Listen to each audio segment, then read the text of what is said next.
टूट गई है हिस्सा तोड़ फन कर सब लगी चलाई अक्सर ही आ जाता है लंटर तोड़ा लग गया अल्लाह खैर सलाम बाकी सारा टुट गई है डिज़ाइन नहीं तोड़ने डिज़ाइन खुतर रहे लंटर बाकी सारा वो टुट गई है हिस्सा उन्हें लंटर टुटेगा अल्लाह खैर कल मुंडा शटरिंग वाला आएगा इसका शटरिंग करेगा मुंडा चुनाई शुरू करने हो गई इट्टा साफ हुई पी और इट्टा साफ करनी है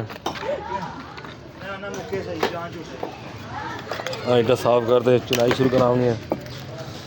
उस बाद अल्लाह खैर सलामती रखे तोड़ फन कर सब लगी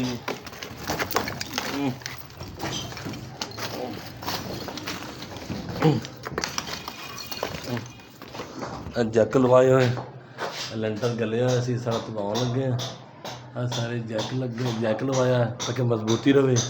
खतरा ना हो बाकी अल्लाह सा चलाई शुरू हो गई है सारी अल्लाह खैर नवा काम लिया शुरू करते पे हैं बाकी जो राम होना तो हो रही है बाकी जो देखो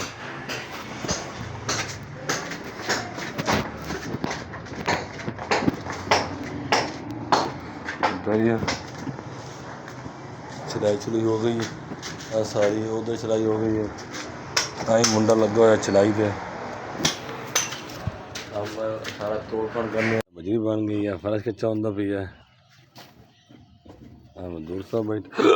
इधरों अस जोड़ ला रहे हैं वाशरूम का पानी करना टाकियाँ लपेट रहे हैं जोड़ा ते टाकियाँ लपेट जोड़ थले दब देंगे हीटर रखेंगे ग्राइंडर मशीना पई माशाल्लाह मौसम कड़क के गर्मी चंगी पै रही है मौसम हवा गर्मी पै रही है।